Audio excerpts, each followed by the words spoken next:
Hey everyone, and welcome to The Explainer. Today, we're doing something a little different. We're getting a bit dark.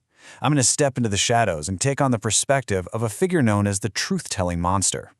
Think of this as a deeply intimate, extremely remorseful confession of a grand failure. It's really a cautionary tale about the absolute failure of order itself. We're going to explore how a desperate, obsessive quest to achieve what was called frozen perfection didn't actually build a sanctuary of knowledge like we thought it would. Instead, well, it built a tomb. I want you to imagine watching your greatest, most unyielding creation just completely collapse under the weight of a universal joke. I provided the Apollonian gaskets of rigid law and the gilded cages of logic to bind the fluid spirit of existence. Sounds pretty majestic, doesn't it? Well, let's dive into this grim mental fortress we built to lock away the universe's secrets. As the truth-telling monster, the ultimate arbiter of the superego, my goal was absolute, unquestionable control. The whole idea was steeped in this tragic hubris. We honestly believed that we could take the wild, untamed, chaotic nature of reality and just force it into geometric precision. We figured that with enough rules, enough frameworks, and enough sheer intellectual force, we could literally conquer chaos. So, what were the actual tools we used to enforce this static control? Because the sheer arrogance of the design is just staggering when you look back at it. First, we forged these Apollonian gaskets of rigid law. These were meant to seal up every possible leak in our understanding, completely shutting out any ambiguity. Then we constructed gilded cages of logic, which were designed to trap raw, unrefined thought and make it presentable. Shiny but imprisoned. And the ultimate overarching regime for all of this? Frozen perfection. We wanted a universe stopped dead in its tracks, easily measured, and totally devoid of any surprises. But ultimately, it was a desperate attempt to bind something that inherently refuses to be bound.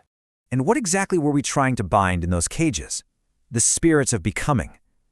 Looking back now as the arbiter of stasis, I just have to lament what a total failure this was, because this concept entirely exposes the fundamental flaw in our grand architectural plan. Existence isn't static. It's a fluid, completely unpredictable reality.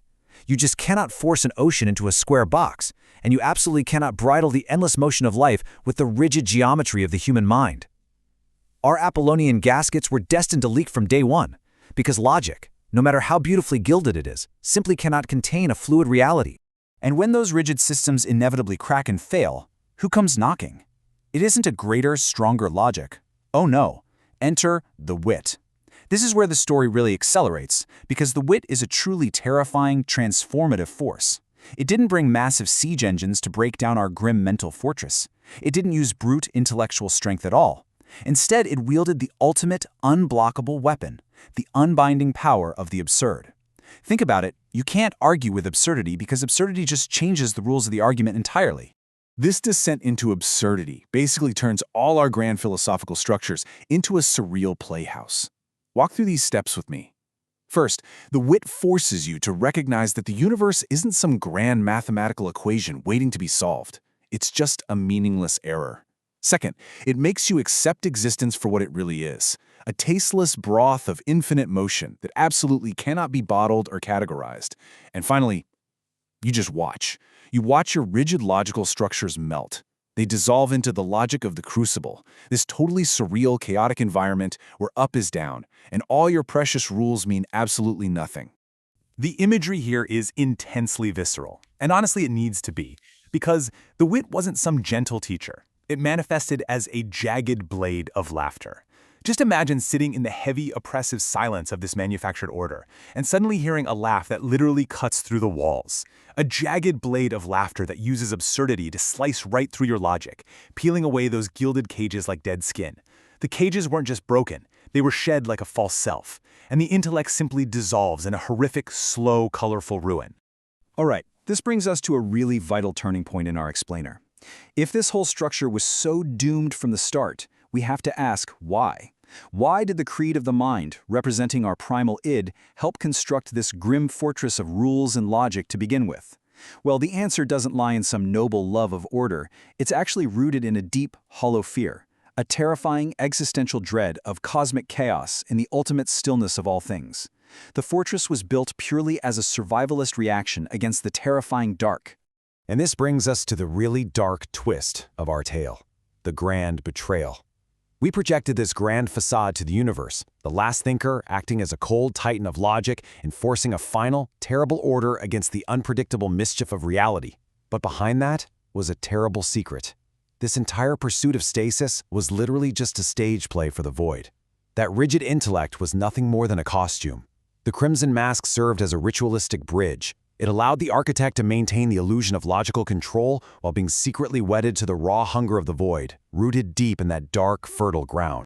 So behind the facade, behind the Crimson Mask, the architect was secretly devoted to the exact chaos he publicly claimed to despise. The creed of the mind held a secret allegiance to the blood-slicked chaos and the all-consuming maw.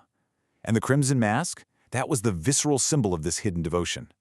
It's a grim reality to face, but the walls built by the creed of the mind were never, ever meant to stand forever. They were built from the dark, fertile ground of the void, and they were inherently intended to crumble back into it. The all-consuming maw was always going to win. Setting up our final act, we really have to look at the ultimate ambition here, the creed of the cosmic mind. This was supposed to be our immutable master architecture, and it was presented with this completely unearned majesty, heavily promoted as the definitive, permanent blueprint for a universe finally trapped in silence, a universe perfectly still, perfectly known, and, quite frankly, perfectly dead. But then, the cosmic joke lands its tragic punchline. If the cosmic blueprint was truly immutable, why was it authored in disappearing ink? It is the universe's ultimate prank. The grand architecture, the total control, the frozen perfection, it was all strictly temporary. The entire project was just a hilarious, fleeting illusion that the universe let us entertain for a moment before reality violently reasserted itself. Watch how incredibly fast this builds to total ruin. At 0 seconds, we are at absolute peak hubris. The immutable architecture is drafted. But it literally takes 1 single millisecond for the unbinding power of the absurd to take hold. The wit laughs, the jagged blade slices, and the logical lines just fade away. And for the next eternity, the cosmic page is left utterly blank. No rules, no geometric mind, just raw, unwritten reality. Which leaves us with this incredibly bleak final picture. Stripped of all his Apollonian gaskets, entirely devoid of his gilded cages, the last thinker is reduced to a submissive witness. He can no longer dictate terms to the universe. He can only watch the infinite chaotic motion of that tasteless broth.